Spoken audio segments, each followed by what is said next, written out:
I was just trying to, when we first started, our committee started talking about this, went to the internet, was like, okay, what does respect look like? Can we define that? And this may prompt some ideas. I do think respect is tied into all of the core values. It's kind of foundational to everything that we do. But this is what I found. So speaking politely, showing gratitude, complimenting the achievement of others, be sincere, offer assistance, do what you say you'll do, and respect the abilities of others. So it was those 7 things that came out when we were really trying to unpack the word respect. In class, I think it's extremely important that I model respect and show them respect, because when I was a little girl, my mother told me that you get out of it what you put into it. And I think that's true in our classrooms and in the rest of our lives. And so, sometimes our students are coming from situations where they haven't always experienced a lot of respect, and to be honest, may not have a lot of self-respect. And so to create a culture here that shows how important that is to us, I think is one of the most important things we can give our students. We get students at all levels, right? So it may be 20 years since they've been in school, it may be 2 years since they've been in coming out of high school, and they come in and through the placement process, they place at different levels. And I think it's important for us not to judge, but to be respectful of maybe what their journey has been coming here, and to take them, and then to take them from where they are, and then teach them and grow them going forward. And I think the only way we can do that is to be respectful, that not everyone learns the same or has the same background that we do. Are introverted people, and they're scared to speak up in the first place, and other students laugh at a question or something like that. That is like my biggest pet peeve. And I know it's not, we're in college now, so it's not like bullying like it was in latter years, but I would have liked something to be said about that, that we shouldn't laugh at someone's ideas or questions. In terms of respect, one of the things that I was thinking about in preparation for today was the idea that part of respecting the folks that we interact with on a daily basis is trying to understand where they're coming from when they come to us, what's going on in their lives, or for that matter, just realizing that whatever particular conversation we're having at the moment may be more colored by what they have going on elsewhere in their lives than the particular instance we're dealing with.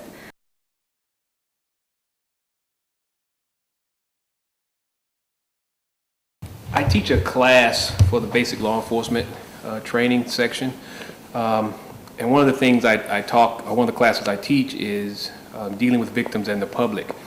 And there's a portion in that class that actually talks about how do you deal with people. And one of the things that I always try to reiterate, especially because a lot of the people there are going to be new police officers, is that you have to show the same amount of respect for the drug addict, the individual who may be an alcoholic and you pulled over for a DWI. You got to show them the same respect that you would show to the city councilman or also the mayor. I think I've gotten very far in my law enforcement career because I've always shown people that respect, and I've actually had people call me with information because they've told me that you were very respectful towards me. You treated me with respect, even though I was probably at the worst part of my life I've ever been. You showed me that I'm still a human. Yeah. And if you're going to talk to people and invite people to come to the campus, then we have to show them that respect, regardless of whether they're taking their GED or whether they're in the nursing program. They're all the same, and we need to treat them all the same. You don't have to have a subscription to the Wall Street Journal to know that your profession is under siege in some ways, and in some ways. I'm just curious as to the extent to which students here treat you with respect. And has that changed over time, or is it the same? It's pretty much the same.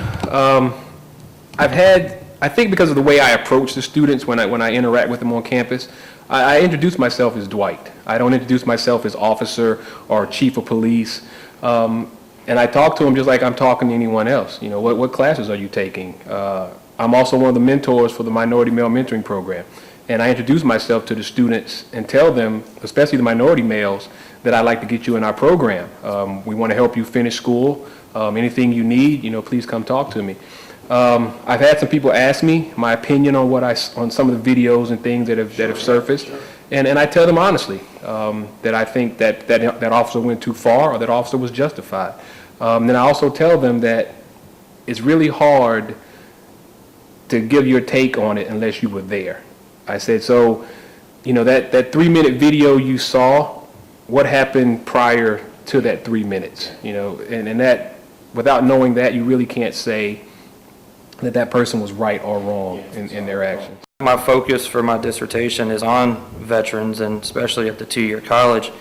And through a lot of the reading that I've done, one of the things that a lot of veterans report out is that because of their unique experiences, especially since 9/11, oftentimes when they go to post-secondary institutions, they feel judged or they feel somewhat like an outsider, that because they have been to war and seen things and done things that most of us have not, that the higher education world or academia is somehow looking down on them. And one of the things I think we do very well as an institution is welcome them to our campus. I think we respect what they have done for us in our country, and I know that we are actively working towards improving their resources here at Sandhills. When I started college, I was 45 years old.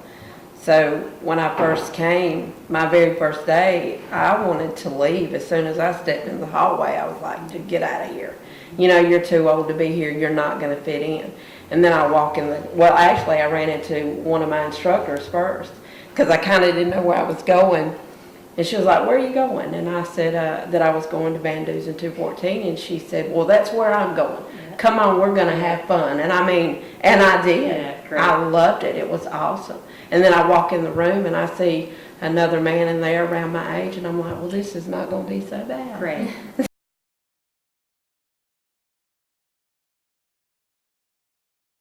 Today's culture isn't one in which respect is, you know, a given. Just look at the political situation. People just shout at each other. You know, there are very few conversations about politics. People are just shouting, and when you're talking to somebody, if the other person gets a word in edgewise, you are just sort of waiting for them to take a breath so you can get your 2 cents worth in. And so those of us who are trying to instill the value of respect, in some ways we're swimming upstream because the culture doesn't foster that. When Dr. Dempsey was just talking about, my profession, when I was growing up, you didn't dare talk back to a police officer. You didn't dare talk back to your teacher or your principal. Lack of respect comes more not from the instructor's side, but the student side, with people being disrespectful to other people when they speak in class, and especially because Sandhills is so diverse, and now I've gotten to see it from a student side and the non-student side. What I do now allows me to sit in the back of a classroom, while I'm there to help somebody else, so I get to see a lot of the stuff that's going on, and I think a lot of it is not, it's not on the instructor side, it's more on the student side. When I was a freshman at Michigan State, I was in a statistics class that had about 350 students in it. And when I went up to check my grades after an exam, next to my social security number, because back then no one was concerned about my identity being stolen, it said C instructor. My instructor was a graduate assistant, and I went down and there was maybe 6 or 7 other people there talking to her about various things, and I said, it said to see you, and she said, "I know you cheated on the exam. I want you in my office this afternoon at 2 o'clock. I just about died right there in the middle of I would never in a million years. And so I went to her office and she said, what sorority are you in? I'm not in a sorority. I didn't even pledge. The answer that I had come up with was the same answer that was on the test before. And she said, and she knew the story before I even had a chance to start getting it out of my mouth, that I was in a sorority, they have files with all the test answers, yeah. blah, blah, blah, blah, blah. All the math was written out, and you could see where I had made an addition error. And to me, I think that experience was so important in my philosophy of teaching, because, and I'm sure that I sometimes have failed. I'm sure that I've rushed to judgment about things, but I think, wow, I never want to misunderstand somebody, because that was horrible. It was embarrassing to me, and I felt so diminished. Sure. And I think we have the power to make people feel like that, or not, every day, every time I walk in my classroom. And that, I think, is a really serious responsibility, and one that I feel really supported here in trying to overcome. Well, one of the things that DJ and I talk about and have talked about over the last 4 years, 5 years especially, is so much of the time the individual coming to us just needs to talk. They need to be able to tell their story, what they were thinking, where they were coming from, and have someone listen to them. Oftentimes, the outcome doesn't change. They may still earn the F, be out of the class, sometimes suspended or expelled, but if they've been given the opportunity to talk through it, number one, that again lets them feel heard, but it then also gives us a chance to take that educator role again. And again, it's educating in all sorts of settings and all sorts of ways to help them learn from that situation, talk about what they could have done differently, what they could do better. So I think that's respectful. It's not just helpful, but it's respectful, because it's acknowledging that that person can change and can grow and perhaps come back and be much more successful next time, as Dwight was saying, not just here, but out in the world when they go and get a job and so forth.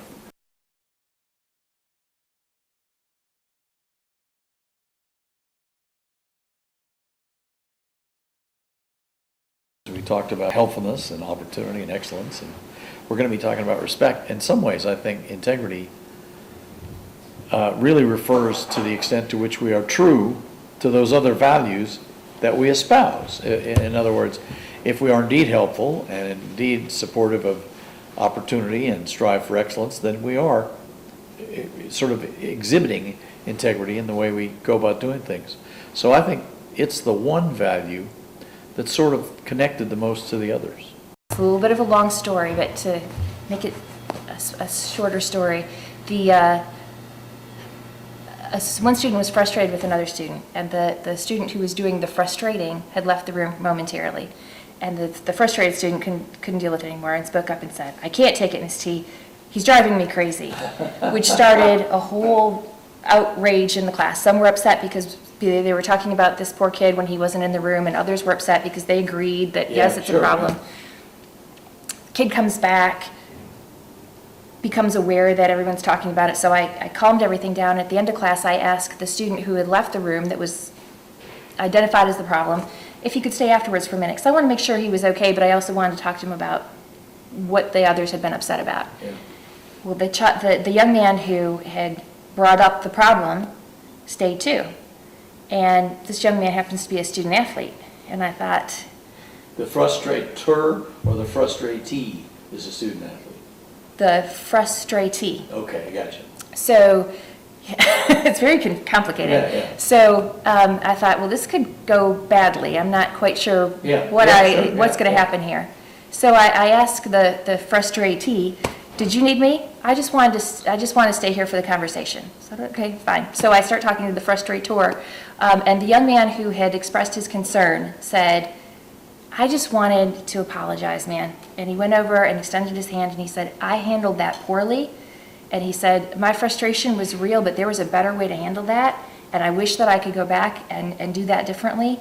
And he said, I just wanted to tell you how sorry I am. That must have warmed your heart. It did. So much that I emailed his coach as soon as I got to my office. Yeah. After telling him, that to me if we're going to roll integrity into it, is a high level of integrity. He could have come to me and said, I wish I'd handled that better. He could just go home and regret it, but to man up and say, geez, the frustration was real. There's always a core concern for me is academic integrity. Unfortunately, especially with essays nowadays, a certain percentage is unfortunately plagiarized. And so that's a key part of my existence is unfortunately tracking that down and taking action when necessary. Well, I think all of us, regardless of title, we're all educators here at the college. And one of the things that, I remember my dad always taught me growing up was when you're in difficult times, sometimes it's going to be your role to do the hard right or to make the hard right. And, thinking about conversations that we've had in student services and with some of the folks who are direct reports to me, we've had conversations regarding challenging conversations and the importance of that. And it's not to hurt anybody's feelings, but it's to point out where folks are going wrong, point out where folks are going right. You know if you did your best on something or if you didn't make it a priority, and taking responsibility for maybe the repercussions of not making it a priority. I mean, and that can apply to school or relationships or, anything in life really. If you're not putting your all into something, you have to take responsibility for what follows not putting your all into it, if that makes sense. There are times when you have to let students know that they have not met expectations. And given the fact that most of us are in this business because we're, as DJ said earlier, we really do support the students and we want them to succeed. That's hard to do sometimes. That's a hard thing to do. But if you don't maintain the integrity of the academic enterprise, then you're lost. And there have to be times when students need to know that the level of work that they are providing is not satisfactory. And I've seen that from the instructors too. I've seen it a lot, oh, I'm sorry. I overlooked that. I apologize. I'm going to fix it. I've seen that a lot too. Even when I was a student, but, even more so now, I see a lot of the instructors that will say, I messed up, but I'll fix it. And I think that shows a student, that they, hey, they're not as perfect as we think they are. And I think, because, you can be intimidated by an instructor, as a student. And then when, I remember as a student, I would look at all my instructors like, they were gods, and I was this little minion who didn't know anything, but then to hear them say, oh, I'm sorry, I overlooked that, I apologize, I'll fix that. It kind of lets you know that, they make mistakes just like we do.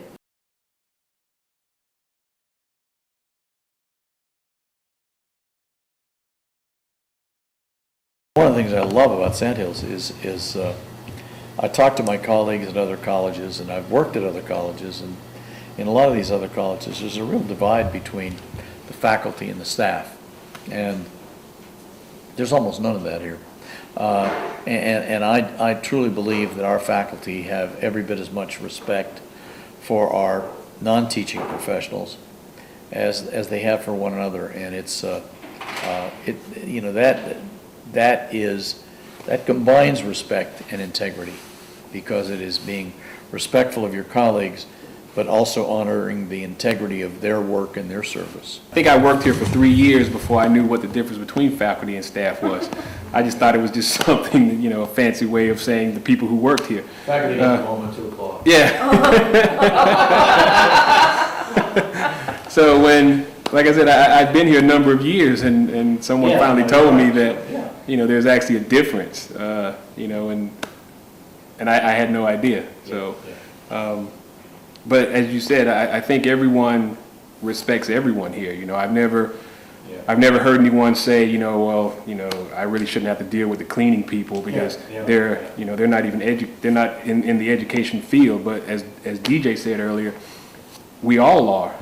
It's best to keep in mind, especially on a diverse campus, that your weaknesses are someone else's strengths and vice versa. So someone else always has something you don't, and you have something, someone else doesn't. And it's hard because we live in an individualistic society to think of something as a team in anything.